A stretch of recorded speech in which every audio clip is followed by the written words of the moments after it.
We are strongly committed to returning inflation to our 2% objective.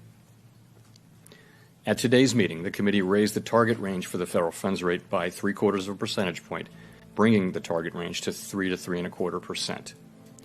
And we are continuing the process of significantly reducing the size of our balance sheet, which plays an important role in firming the stance of monetary policy.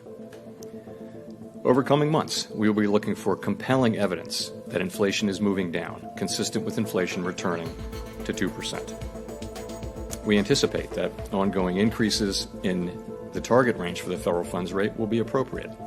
The pace of those increases will continue to depend on the incoming data and the evolving outlook for the economy. The Federal Open Committee raised interest rates by 0.75% on Wednesday afternoon, raising the benchmark rate from 3% to 3.25%. The statement comes after the Bureau of Labor Statistics release of its August CPI data, which showed that the CPI was still 8.3%. Jerome Powell, the head of the Federal Reserve, and other Fed officials are fighting inflation with every tool at their disposal. Following the statement, Powell restated his earlier comments about continuing until inflation falls to 2%. No matter how much suffering this causes for families, businesses, and the economy. He also acknowledged that it might be impossible for the U.S. economy to experience a smooth landing. The Fed chair stated during his news conference that there is likely to be less of a prospect for a soft landing. Nobody can predict if this process would cause a recession or, if it does, how severe it will be. The crypto market has experienced some volatility as a result of the announcement, but not to the extent that traders had anticipated. The world's most popular cryptocurrency fell to a record low of $18,293, primarily because the significant increase was already priced in Bitcoin. Ether also fell to $1,231, according to data from CoinMarketCap, but both of the leading cryptocurrencies recovered strongly on Thursday, with Bitcoin rising by more than 5%, while Ether increased by about 7.2%. Both digital assets are currently trading hands at $19,459 and $1,352, respectively, as of the time of publication. The entirety of Jerome Powell's conference may be seen here. But in the meantime, kindly take a moment to like the video, subscribe to the channel, and leave your thoughts in the box below. Thank you, and enjoy the movie. Good afternoon. My colleagues and I are strongly committed to bringing inflation back down to our 2% goal. We have both the tools we need and the resolve that it will take to restore price stability on behalf of American families and businesses. Price stability is the responsibility of the Federal Reserve and serves as the bedrock of our economy. Without price stability, the economy does not work for anyone. In particular, without price stability, we will not achieve a sustained period of strong labor market conditions that benefit all. Today, the FOMC raised its policy interest rate by 0.75 percentage point, and we anticipate that ongoing increases will be appropriate. We are moving our policy stance purposefully to a level that will be sufficiently restrictive to return inflation to 2%. In addition, we are continuing the process of significantly reducing the size of our balance sheet. I will have more to say about today's monetary policy actions after briefly reviewing economic developments. The U.S. economy has slowed from the historically high growth rates of 2021, which reflected the reopening of the economy following the pandemic recession. Recent indicators point to modest growth of spending and production.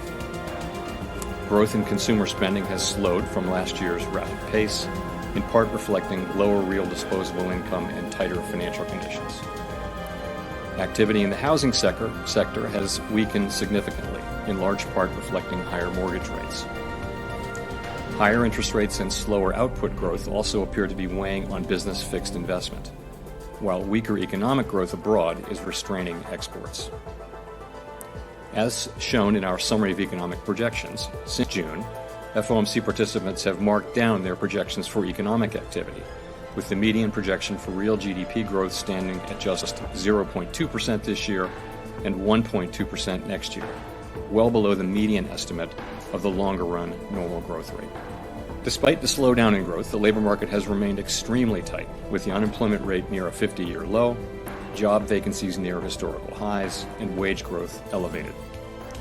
Job gains have been robust, with employee employment rising by an average of 378,000 jobs per month over the last 3 months. The labor market continues to be out of balance, with demand for workers substantially exceeding the supply of available workers.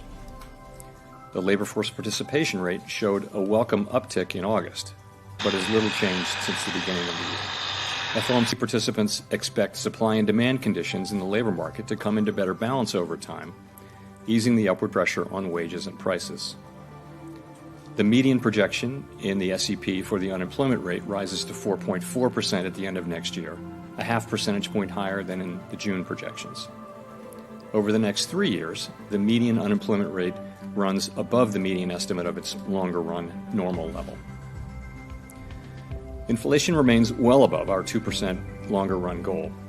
Over the 12 months ending in July, total PCE prices rose 6.3%.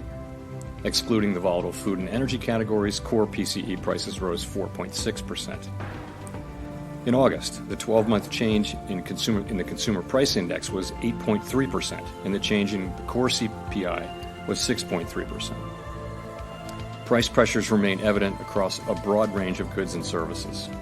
Although gasoline prices have turned down in recent months, they remain well above year-earlier levels, in part reflecting Russia's war against Ukraine, which has boosted prices for energy and food and has created additional upward pressure on inflation. The median projection in the SEP for total PCE inflation is 5.4% this year and falls to 2.8% next year, 2.3% in 2024, and 2% in 2025. Participants continue to see risks to inflation as weighted to the upside. Despite elevated inflation, longer-term inflation expectations appear to remain well anchored, as reflected in a broad range of surveys of households, businesses, and forecasters, as well as measures from financial markets. But that is not grounds for complacency.